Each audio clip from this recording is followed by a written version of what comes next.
Bienvenue sur People Place, le podcast qui brise les barrières pour parler franchement des vrais enjeux RH. Je suis Maude, experte en ressources humaines depuis plus de 10 ans et aujourd'hui cofondatrice du Temple RH, une académie qui vous forme à vos défis d'aujourd'hui et de demain. Je suis ravie de co-animer ce podcast avec Marine, avocate en droit du travail et cofondatrice de l'offre de services juridiques RH Canoun by Legal Place. Attendez-vous à des conversations passionnantes sur des sujets délicats, abordés sans tabou. On vous dit tout haut ce que peu osent exprimer même tout bas. Ce podcast est aussi votre espace pour découvrir plein de bonnes pratiques indispensables qui feront de vous un professionnel RH en pleine maîtrise. Chaque épisode vous permet de découvrir des invités experts de leur sujet, de s'inspirer de leur propre retour d'expérience et de bénéficier de leurs conseils pratiques. Et ce n'est pas tout.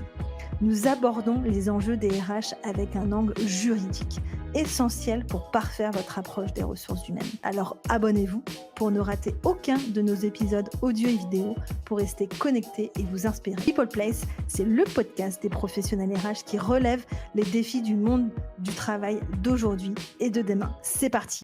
Selon la dernière étude de l'Institut Montaigne, des Français au travail, 29% des salariés souhaitent devenir indépendants ou indépendantes, dont 46,9% des moins de 34 ans. Donc en fait, ces questions de freelancing, de soloprenariat, de travail indépendant prend de plus en plus de marge dans notre façon de travailler. Aujourd'hui, j'ai la chance de recevoir la DRH, notamment Céline, excuse-moi, de Malte pour discuter de ce sujet-là. Toi, donc Malte, aujourd'hui, c'est quand même l'acteur incontournable du freelancing en France. Je crois qu'aujourd'hui, vous avez plusieurs centaines de milliers de personnes sur la plateforme. Qu'est-ce que tu vois, toi, dans l'écosystème français? Il y a peut-être le Covid qui a accéléré, en tout cas, les choses sur le télétravail et sur cette prise de conscience sur « Ah non, je vais finalement pas rester dans mon permis carré à Paris, je vais aller vivre à la campagne dans la région bordelaise ». Qu'est-ce que tu vois, toi, sur les nouvelles façons de travailler aujourd'hui? Et bonjour, merci de m'accueillir. Du coup, effectivement, je pense que ce soit en France ou en Europe, la flexibilité est au cœur de nouveaux modes de travail. Et le freelancing permet d'apporter cette autonomie, flexibilité, ce choix, en fait, des personnes. Donc, on a vu, même les dernières années, pendant le Covid, mais de 2022 à 2024, les chiffres sont impressionnants. On a chaque mois à peu près 8000 inscrits en plus sur la plateforme. Par mois.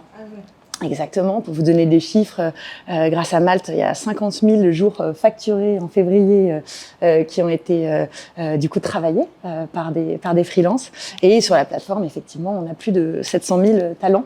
Donc je pense que c'est plus qu'une tendance, c'est effectivement une nouvelle manière de travailler. On arrive à voir que les freelances sont également hautement qualifiés. On a sorti une étude cette semaine sur Freelancing in Europe 2024. Donc la tendance n'est pas seulement en Europe, mais cette étude elle a été faite sur 6 pays différents.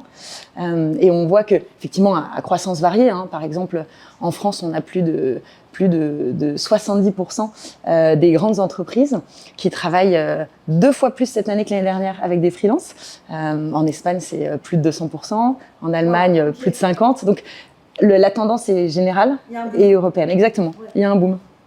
Mais ce qui est intéressant, je pense, c'est l'idée perçue. C'est vrai que tu parlais en introduction des différents statuts. Je pense que on pense freelance, on pense pas forcément expérimenté, alors que la plupart d'entre eux, 93%, ont plus de 7 ans d'expérience en salariat avant de se lancer dans le freelancing. Donc c'est plutôt un choix à long terme aujourd'hui. Ils ont confiance, les freelances, je crois que c'est 69% d'entre eux qui ont une totale confiance dans leur futur, et c'est 93% d'entre eux, c'est un choix. Ils ne sont pas là par défaut, ils ne souhaitent pas un CDI, ils ont simplement envie de travailler de cette manière-là, de choisir avec qui travailler. Et je pense qu'effectivement, c'est un des premiers... Une des premières choses qui est très importante, c'est un choix et pour eux moteur dans leur carrière. Dis-moi, sur justement leur futur et la confiance qu'ils ont, est-ce que la vocation c'est plutôt de rester freelance, donc de vraiment travailler à titre individuel parce que l'organisation du travail leur a pesé, Ou alors c'est vraiment une position intermédiaire avant de relancer même leur entreprise et peut-être d'embaucher même des salariés ou de s'associer avec d'autres? C'est une très bonne question. Un peu des deux. Un peu des deux. Nous, on a également interrogé des freelances pour essayer d'aller plus loin dans leur démarche et essayer de comprendre justement cette démarche. Mais encore une fois, je pense que la plupart, ils souhaitent travailler en équipe. Être freelance, ça ne veut pas dire travailler en solo. Au contraire, vous intégrez des équipes. Il y a de plus en plus d'équipes hybrides. C'est-à-dire qu'il faut faire avec les deux. C'est-à-dire intégrer des talents, mais internes, avoir des talents internes et intégrer des freelances dans vos équipes. Et je pense que pour répondre à ta question, c'est plus le choix numéro un. La plupart d'entre eux souhaitent rester dans le freelancing, mais il y en a beaucoup qui se lancent en se disant je teste et je verrai si je reprends le salariat, si ça ne plaît pas. Ce qui est intéressant, c'est que d'ailleurs, souvent les femmes, les premières ne considèrent plus du tout un retour au salariat, puisque aujourd'hui, elles peuvent s'organiser en fonction des tâches de la journée, et les hommes également bien sûr, mais se dire que voilà, je vais travailler sur 4 jours semaine, puis aller en Espagne travailler pendant une semaine, voilà exactement, revenir et accompagner mes enfants et être un peu plus présente. Et puis il y a des pics d'activité qui s'ajoutent par rapport à leur planning. Donc je pense un peu des deux. Sachant dans l'étude, donc Freelancing in Europe 2024, 72% déclarent gagner davantage ou autant d'argent comme freelance que lorsqu'ils étaient salariés à temps plein. Donc il y a aussi, je pense, ce côté financier où en effet on gagne aussi une bonne vie. Bien sûr. Bien sûr, tout est alors après, il y a plein de tips et de manières de calculer son taux journalier, la manière dont vous allez facturer vos clients. Mais ce qui est intéressant, c'est vrai que vous prenez en compte la totalité, la charge, donc la formation. Il faut savoir que les freelances, ils dédient 4 heures de formation par semaine, ce qui est complètement incroyable aussi parce que on se dit les freelances, est-ce que on va pallier un manque de ressources? Mais en fait, vous allez choisir plutôt des compétences que vous n'avez pas dans vos équipes. Et eux vont se former, s'auto-former.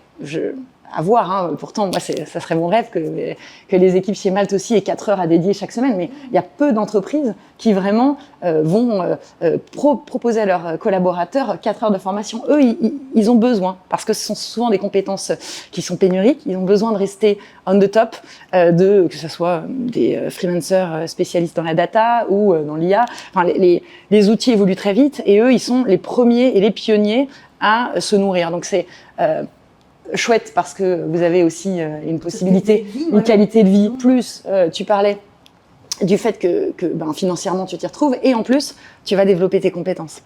Est-ce qu'il y a des métiers qui ne s'adaptent pas du tout au freelancing?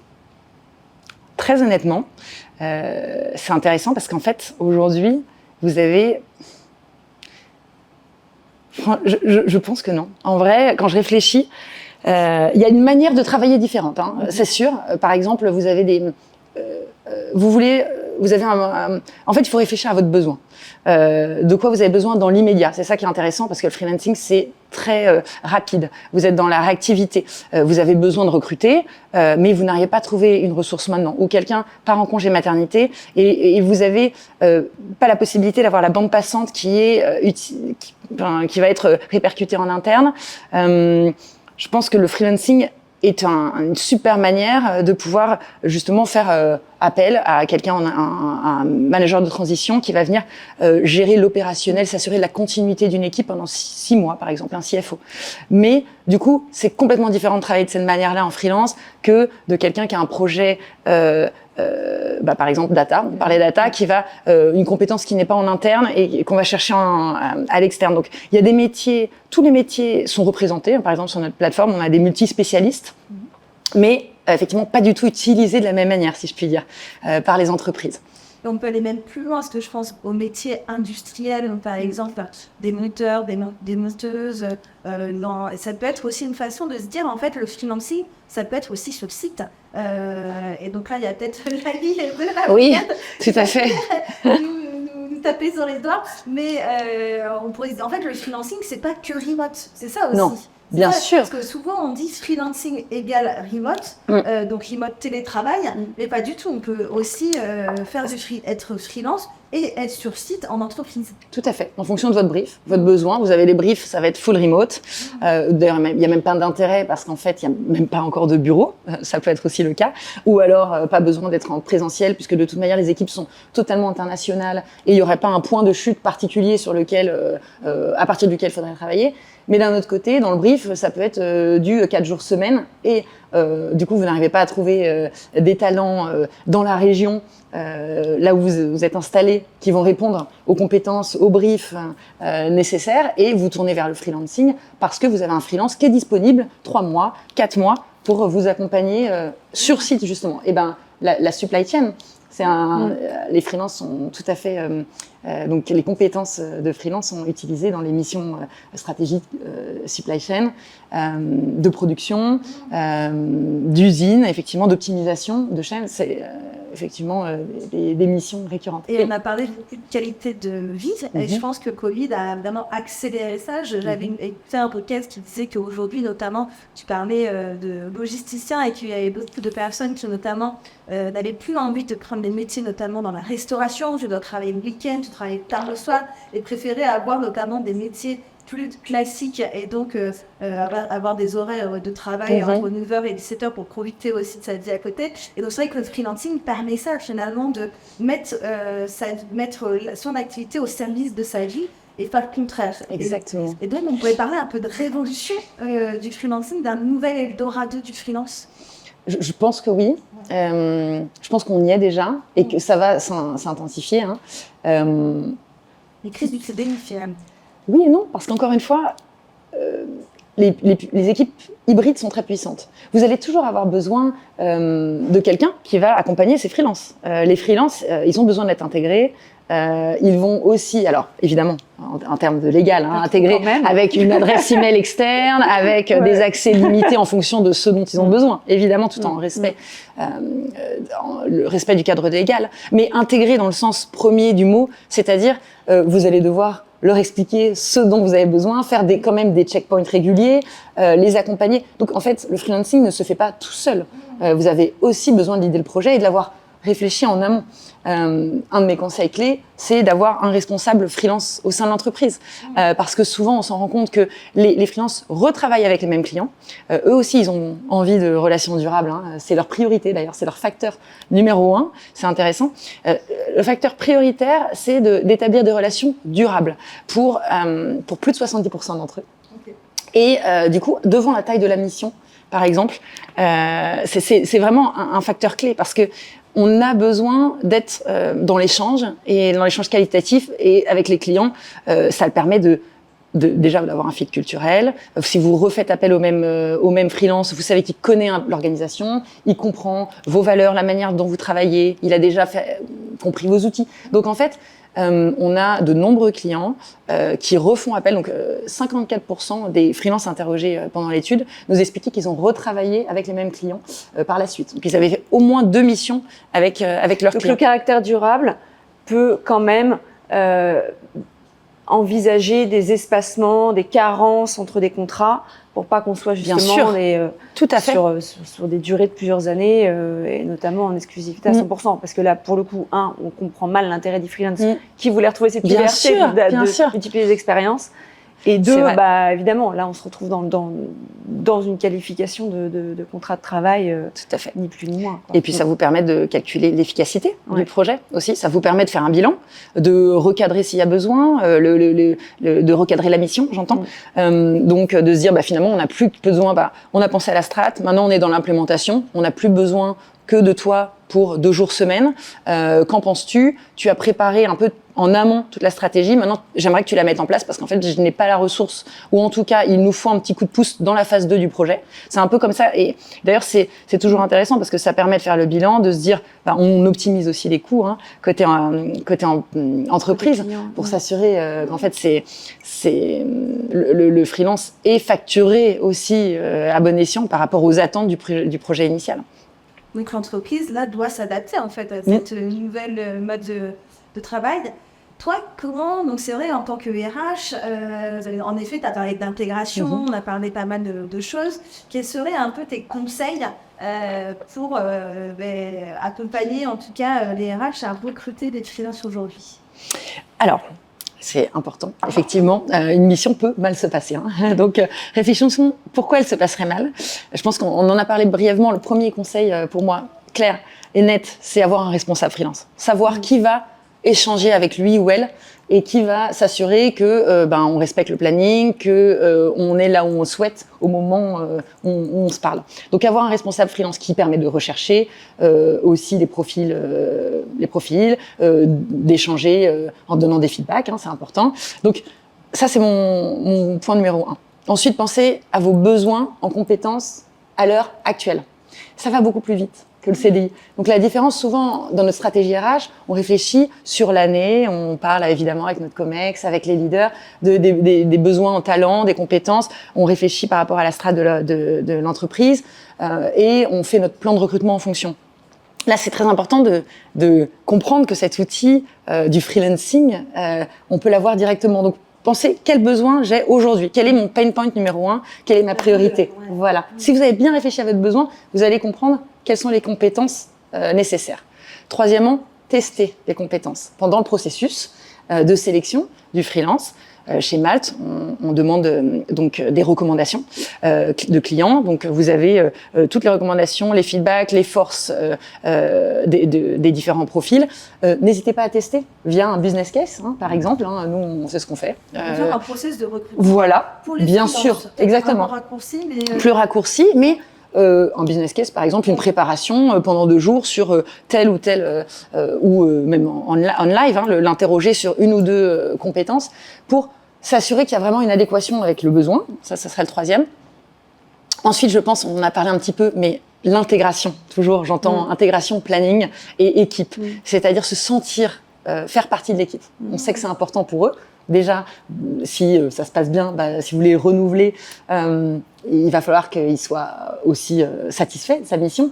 Et ça passe par le relationnel. Donc, par le relationnel et pour vous, par l'optimisation de votre temps. Puisque si vous faites appel à un freelance, c'est souvent aussi parce que vous n'avez pas le temps.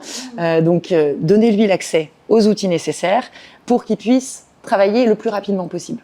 Ça vous évitera, déjà, il sera opérationnel plus vite, il va rentrer et pouvoir livrer, procurer, donner ses livrables ou tout simplement apporter ces éléments plus rapidement possible s'il est intégré rapidement. Et que du coup, vous lui avez présenté les acteurs clés, que ce soit pas lui qui doit aller chercher, effectivement, navré, j'ai pas l'accès, ça oui, réfléchissez à comment il va pouvoir effectuer ses tâches. Et ensuite, peut-être, c'est difficile parce qu'on pense freelance, super, je peux rajouter des jours demain, réduire, et c'est vrai, c'est super de pouvoir réduire ou arrêter une mission rapidement pour, si vous réfléchissez côté employeur, mais c'est important tout de même, ça n'empêche pas de définir en amont le timing mission et la mission. Où est-ce que vous voulez arriver ? C'est-à-dire, qu'est-ce qui pour vous dira cette mission, elle a été productive, réfléchir seul ou en groupe ou avec votre COMEX ou autre, ou votre équipe à votre niveau bien sûr. Voilà, qu'est-ce qui pourra dire que cette mission, elle a été efficace et un succès. Et du coup, vous pouvez définir une feuille de route et vous dire voilà, le timing, même s'il est revu plus tard, il est clé parce que ça permet de faire des checkpoints au bon moment, d'avoir plus de visibilité, de pouvoir, tel un manager, même si je sais que je fais exprès d'utiliser le vocabulaire, mais il y a toujours une limite, bien sûr, parce qu'au contraire, vous ne managez pas un freelance, vous travaillez en collaboration, mais comme un manager, vous devez faciliter la visibilité. Donc je pense que ça, c'est le 5e, et peut-être faire attention à bien avoir cadré votre projet avant de vous lancer. Et les réticences un peu des... Est-ce que comme tu es quand même au cœur du réacteur avec Malte au niveau de l'organisation des freelances, c'est quoi un peu, tu ressens les blocages des entreprises pour aller notamment recruter des freelances aujourd'hui ? On se dit, c'est compliqué parce que ça coûte cher. Là, peut-être le premier, ça coûte cher. Ça, c'est des choses qu'on entendait aussi. En fait, on se rend compte qu'un salaire chargé, ça coûte plus cher. Il n'y a pas, effectivement, les jours off ne rentrent pas en compte, ils sont déjà délimités en amont. Hein. Donc, vous allez facturer les jours travaillés. Donc ça, c'est finalement, quand vous faites mis bout à bout le calcul, ce n'est pas plus cher qu'un CDI. Et ça, c'est une première fausse idée, mais que je comprends, un premier frein au freelancing, généralement. Le deuxième frein, ce qu'on peut nous entendre, c'est justement le côté légal. Oui, mais je connais pas bien les différences ou pas avec le salariat. J'ai entendu dire qu'il fallait une adresse email externe. Qu'est-ce qu'il faut d'autre? Ça, vous avez des webinaires. Hein. Malte, on travaille avec 700 000 freelances. On a sur la plateforme justement toute cette formation nécessaire à nos clients. Donc, si c'est pas en amont avec des collaborateurs, des chargés de projet, vous allez de toute manière avoir tout le matériel nécessaire pour vous accompagner et les do and don'ts quand vous utilisez entre guillemets quand vous faites appel à du freelancing. Ça va être le deuxième frein. Et le troisième, oui, mais que vont penser les gens en interne? Voilà, par exemple, que vont penser les gens en interne? Je pourrais faire appel à eux. Mais en fait, c'est un cadeau pour les gens en interne. Pour avoir travaillé avec des freelances dans les équipes, ça décharge les équipes. Ça permet de renforcer le lien, parce que vous avez aussi, c'est sympa de collaborer avec des gens qui font pas partie de vos équipes à la base. Hein, donc vous échangez, vous avez un point de vue externe aussi, qui vous challenge sur les process en place. Un regard distancié. Exactement. C'est plus facile d'ouvrir la parole avec quelqu'un, et donc ça crée des liens. Moi, j'ai gardé de très bons liens avec, par exemple, une freelance qui nous a aidé à trouver nos locaux, une freelance en workplace, et qui a initié le projet. Magnifique locaux en plus. Hein, merci. Ouais, c'est chouette. Donc oui, je pense que ce frein-là de comment ça va se passer en interne, au contraire, c'est un cadeau que vous faites à vos équipes en termes de charge de travail, et d'avoir une épaule additionnelle sur laquelle pouvoir s'appuyer.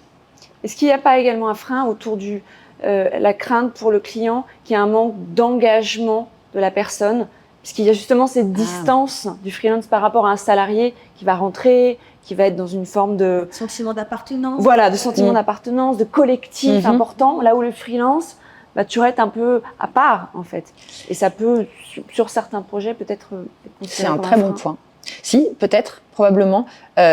Comment répondre à ce point-là? Je pense déjà dans la sélection. Très important. Hein. Il n'y a pas que les soft skills, il n'y a pas que les hard skills, pardon, à checker. Hein. C'est également les soft skills. Donc, ce côté fit culturel est important, et vous avez un entretien avec le freelance avant de vous lancer dans un projet. Donc, je pense qu'effectivement, vérifier. N'hésitez pas à challenger sur la manière de travailler du freelance. Et après, je pense que c'est comment vous allez lui permettre d'intégrer cette équipe en tant que telle. C'est aussi ce que vous allez pouvoir lui mettre à sa disposition qui permettra une meilleure intégration de l'équipe. Et peut-être un dernier point, je pense que les freelances, qui est intéressant, c'est aussi, ce n'est pas opaque. Vous avez, eux, ils n'ont qu'un intérêt, c'est d'être efficace pendant les journées où ils travaillent, justement. Les salariés également, hein, bien sûr, mais du coup, en salariat, vous avez bien sûr plus de meetings intra-organisationnels, vous avez des moments d'échange avec plus de divisions externes, vous allez avoir les all hands de l'entreprise, donc tous ces moments-là, les freelances n'auront pas à y participer. Et ce qui va permettre d'être focus sur leurs tâches et d'optimiser le retour sur investissement de votre investissement de mission. Donc je pense que c'est un peu plus transparent, puisque les freelances vont justifier la journée, enfin ils vous calculent en jours de travail leur vision, on va dire, du projet que vous leur avez proposé, et ils vont vous proposer un tarif. Et effectivement, vous avez la chance de pouvoir complètement vous rendre compte du livrable beaucoup plus rapidement, si je puis dire, parce qu'ils sont dédiés sur leurs tâches. Toi, Marine, sur la partie légale, parce que c'est vrai que ça touche à beaucoup de droit du travail, cet aspect freelance vs salariat, notamment sur des problématiques de requalification. On a eu, je crois que c'est récemment, il y a eu certains cas de requalification de freelance en CDI. Est-ce que tu peux nous aiguiller sur quand même le cadre à mettre dans le recrutement de freelance? Oui, alors je dirais que la première chose, c'est qu'effectivement, quand on parle freelance, les règles de droit du travail ne s'appliquent pas. Voilà. Mais finalement, on se rend compte, parce que parfois il y a un manque de maturité de certaines entreprises qui n'ont pas beaucoup travaillé avec des freelances ou qui n'ont pas cette maturité juridique, et qui donc ont tendance à assimiler. Et là, on retombe sur des risques considérables, effectivement, tu l'as dit, de requalification de contrat de prestation de service en contrat de travail, ce qui n'est pas théorique. Il y a certains risques en droit du travail qui le sont. Là, ça ne l'est pas. Et il y a des affaires tous les jours au Conseil du prud'homme sur de la requalification en contrat de travail, de contrat de freelance. Alors, la première chose légale évidente, mais je le redis quand même, c'est que c'est un contrat de prestation de service, donc pas un contrat de travail, donc c'est pas rédigé de la même manière. Il y a des clauses que vous ne retrouverez pas dans un contrat de prestation de service que vous retrouvez dans un contrat de travail. Typiquement, tu parlais de cette période d'essai. Effectivement, il vaut mieux le tester dans le recrutement parce qu'on ne met pas de période d'essai dans un contrat de prestation de service. En revanche, on a des modalités de sortie qui sont un peu plus simples qu'un contrat de travail, et notamment sans indemnité. Voilà. Et puis, pas de bulletin de paie, mais des factures, et des factures qui vont être rédigées par le prestataire chaque mois en général. Voilà. Donc ça, c'est sur le volet formalisation. Ensuite. Et juste pour compléter, le prestataire doit avoir une entreprise. Évidemment, effectivement, il doit avoir une entreprise qui peut être auto-entrepreneur ou une entreprise plus classique, SARL, SAS. Donc ça, effectivement, c'est un volet nécessaire et plus l'obligation pour le client de vérifier régulièrement qu'il y a un paiement de cotisation URSSAF par le freelance. Donc pour le client, il y a quand même quelques jalons de formalisation qui sont absolument essentiels. Voilà. Et sur le contrat de prestation, quelles sont les clauses à ne pas mettre alors par rapport, donc on a parlé de période d'essai. Oui, alors toutes les clauses qui vont être autour de ce que tu disais, Céline, de l'intégration. C'est-à-dire que sur la vie et l'exécution de la prestation, on ne mettra pas d'horaire de travail, évidemment, parce que le prestataire, il travaille quand il veut, globalement. Sur le lieu de travail, on peut imaginer effectivement qu'il puisse y avoir des prestations faites sur site. En revanche, il n'y a pas d'injonction à venir tous les jours. Non, si c'est justifié par le caractère de la mission, mais en revanche, il faut vraiment que ça soit justifié. Et puis souvent, on est plutôt dans un mode hybride pour du freelance. Voilà. Et puis après, je dirais qu'au-delà du contrat, ce qui est important, c'est la façon dont on va factuellement l'organiser, cette mission. Et moi, je peux vous parler des écueils principaux que je peux voir dans des exécutions de missions freelance. C'est l'utilisation des outils internes. Ça, c'est important parce qu'effectivement, le freelance, nécessairement, il a besoin de communiquer avec l'entreprise, voire même avec des personnes externes à l'entreprise.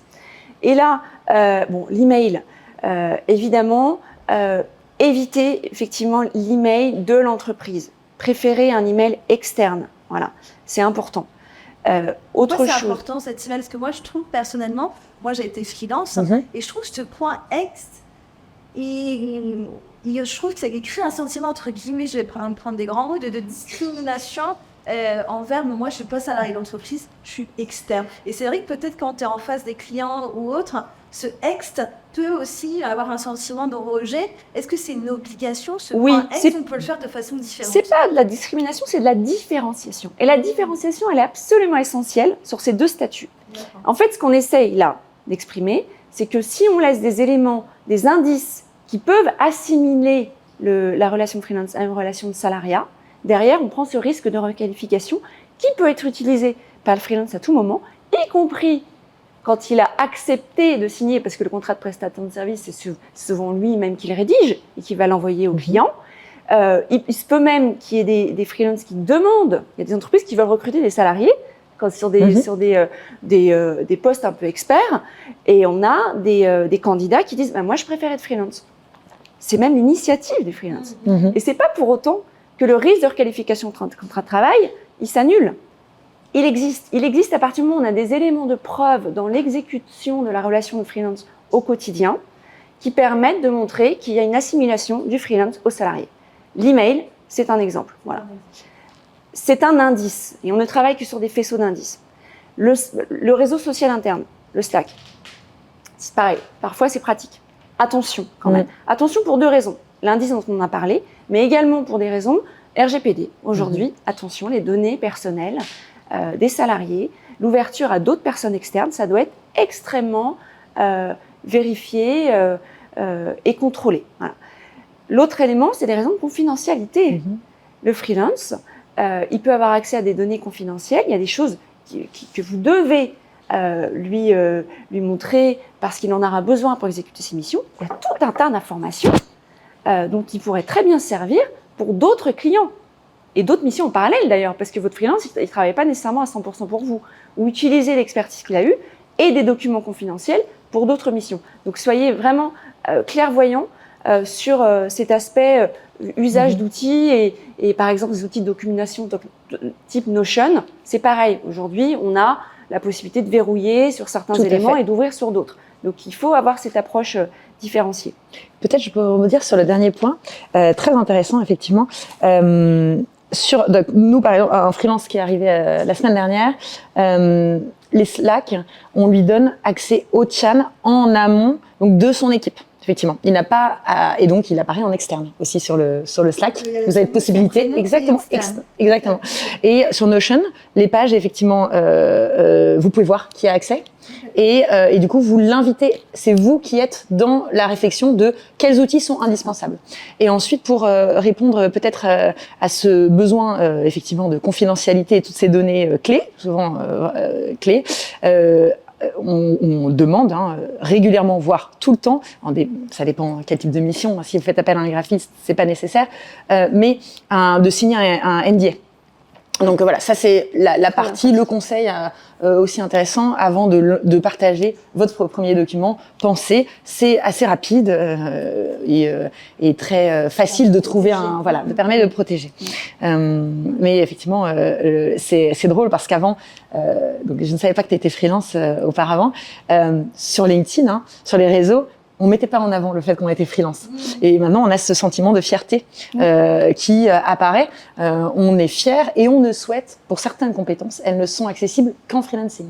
Des ingénieurs, certains devs, par exemple, ne souhaitent surtout pas être considérés comme un collaborateur. Et donc, ce côté externe est vu comme aussi une manière de s'assurer de la collaboration, qu'on collabore avec eux de la manière la plus optimale. Ouais. L'autre écueil que je peux voir, c'est celui sur les méthodes de travail. Donc, effectivement, on l'a dit, pas d'horaire à respecter, mais également dans la façon dont la mission va s'exécuter, on attend le freelance sur un résultat. En revanche, sur les moyens qu'il va mettre en œuvre pour atteindre ces résultats, il est parfaitement libre de le faire. Pas d'entretien de performance.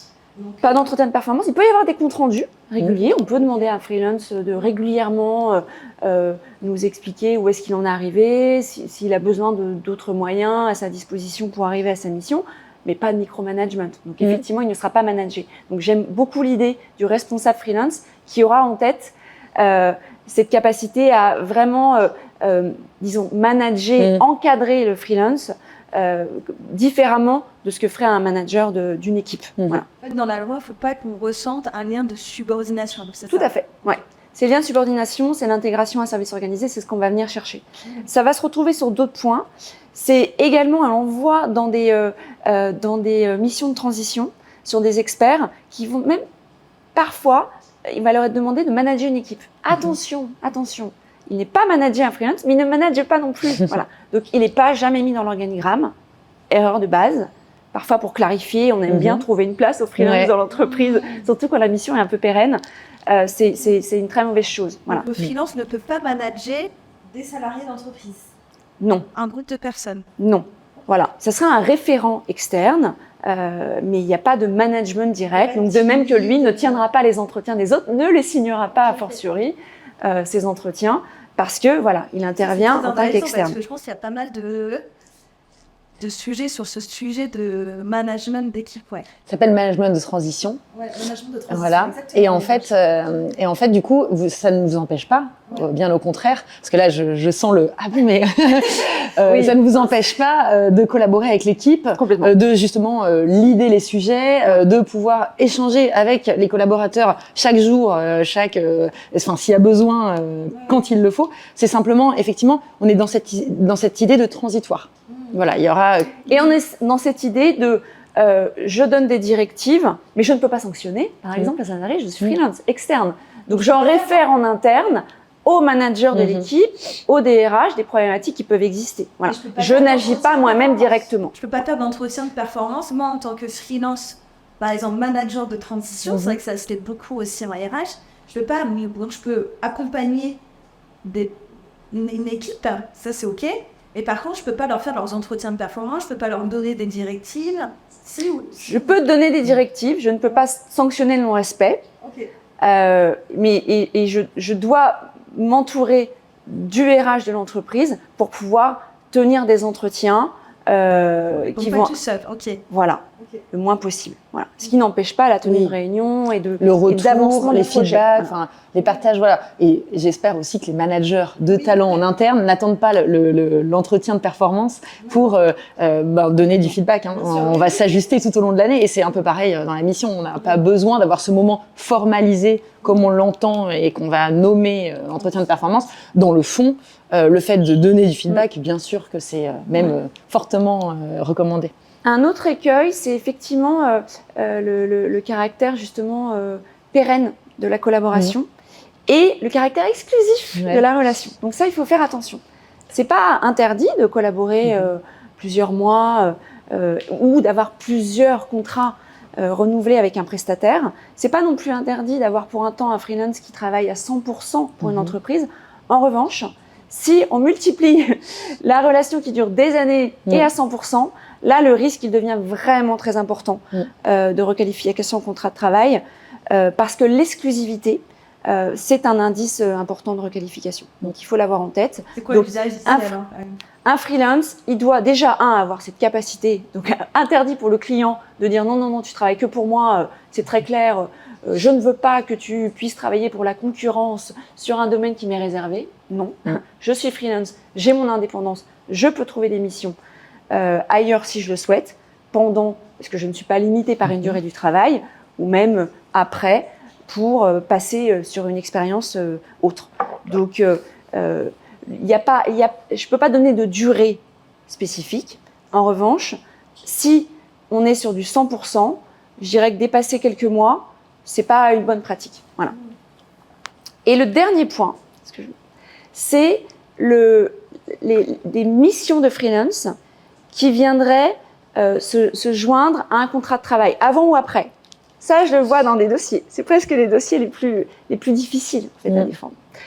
Quand on est sur des mêmes missions, pas de problématique. Quand on a une mission, on commence par une mission de freelance, et puis ça se passe bien. Et puis finalement, comme tu le disais tout à l'heure, Céline, parfois on se rend compte que ça y est, on a été freelance, c'était bien, il y a un match, voilà, moi je vais t'embaucher. Puis sur la même mission, la problématique, c'est que si vous êtes sur des missions qui sont concordantes, en définitive, de fait, vous avez établi que la situation de freelance était en fait considérée comme une relation de salariat. Alors le risque, il peut venir de deux prismes.